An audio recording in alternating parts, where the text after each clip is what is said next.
namatay si Best Francine. Gagagawa na lang namin siya kahapon ah.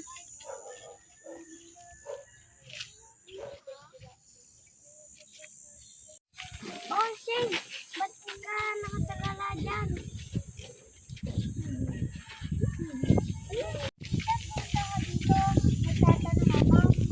May alam ka ba kay Joshua at kay Francine?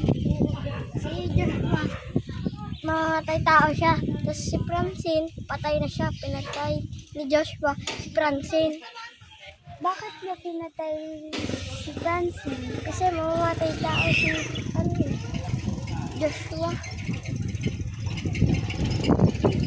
Kaya niya pinatay si Francine kasi malaking galit niya sa kanila. Ganun ba?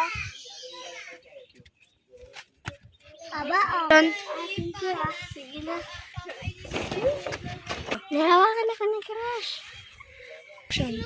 Ganun pala. Mamatay tao pala si Joshua.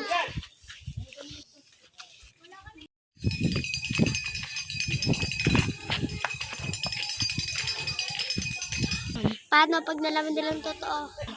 Paano pag nalaman nila na mamatay tao ako?